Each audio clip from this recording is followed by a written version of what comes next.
Next, for today's perspective, we're going to look a little deeper at something that can be easily overlooked right now in the midst of what's dominating world events. There's an event called the Paris Peace Forum taking place this week, organised by President Macron. One part is a humanitarian conference on Gaza, which we've been reporting on this week. The other element today is called the One Planet Polar Summit. It's a focus of our conversation now because several world leaders, hundreds of NGOs, business leaders are in town. It's seen as a curtain raiser for the COP28 big climate summit coming up at the end of the month in Dubai. The focus, according to one of Emmanuel Macron's advisors, is despite the geopolitical tensions, regardless of crises, the ice caps continue to melt, he said. So how can global warming be limited? To tell us what's going on and what can be achieved, I'm going to bring in Roberto Hernandez. He's today's perspective guest. Good to see you, Roberto. A climate activist, you founded the Youth Building of the Future global movement. Yes. Give us a sense of a scene setter for us, what can be achieved, what you want to see achieved at this forum today. Well, actually, thank you so much for this space. I think this forum is really important to talk really about beyond climate change, the climate emergency that's happening worldwide. This COP28 and COP27, we talk about loss and damage, about who's going to pay. We've been talking about that since COP21 here in France, actually. So we hadn't got the $100 million per year that we need to tackle climate change. So that's a new discussion that's evolving through these last two COPs, about how we're going to respond to climate change. And this forum, and talking about the polar strategically, for the global supply chain, it's so important. We saw that and how disruptive it can be due to climate effects. When we talk about COVID, how it completely changed the supply chain worldwide. So when we talk about climate change, we definitely need to talk about climate emergency and investment. So loss and damage has been an evolving issue for the last years. It sort of kicked in really in the last couple of years, whereby those countries that cannot afford the environmental impact on their lands, exacerbated by industrial climate change, China, the US alike, that those bigger countries pay for it. And that, I guess, is the crux of where this is going. Do you see that, given that the whole summit taking place in Dubai, one of the biggest polluters in terms of oil around the world, does that give you hope that something can still be achieved? Yeah, I think all actors have to be on the table and have to have a seat on the table to discuss really how each one role is it on climate action.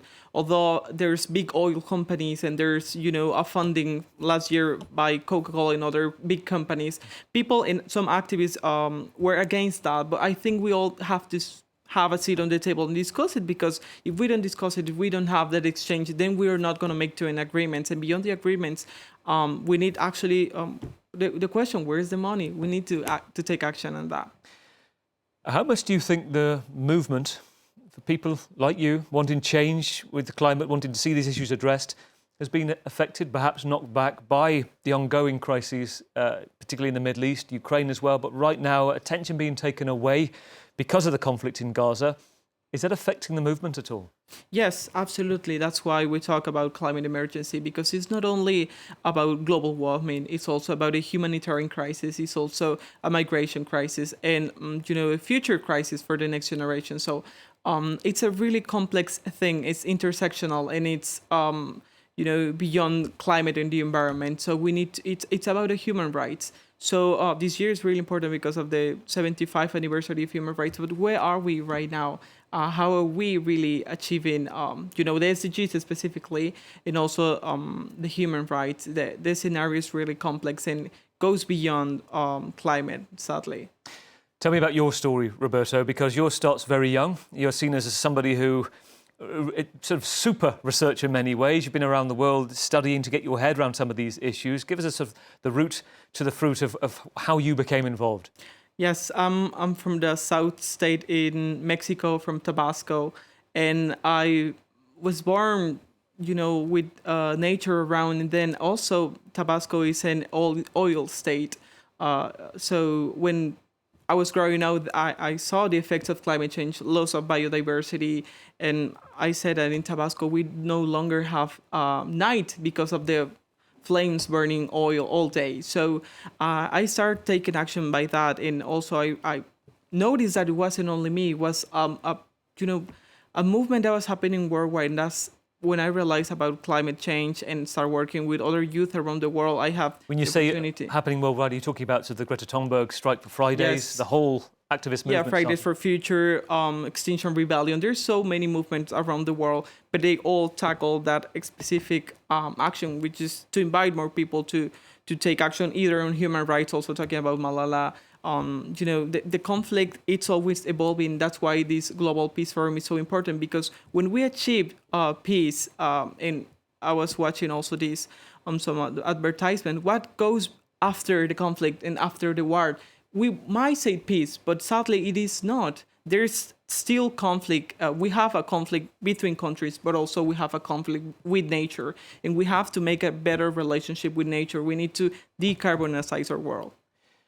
I mentioned Greta Thunberg, who decided to go in another direction to say Yes. she won't be attending COP28. Yeah. She's been to previous ones. I was there in Madrid a few years ago and questioned her about that. So she's gone the other way.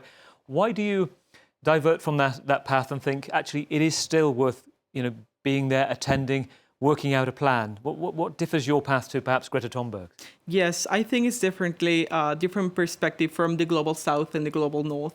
I think she has taken an amazing action and impact a lot of children and youth around the world.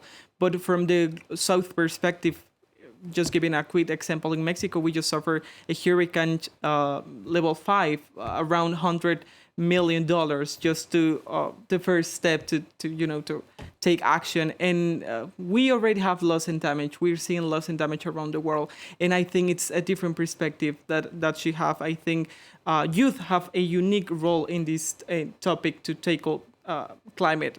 And yeah, I think it's a different perspective, but it's also a valid one. It's a more radical one, and more like activist and research academic field. Roberto, we'll keep across what's going on. We'll keep in touch with you. I'm sure no doubt speak again at COP28. Thank you for joining us, Roberto. Thank you so much. Juarez Hernandez, Yes. from the climate activist. And as I say, we'll be back with you in about a month's time. Thank you. Thank you.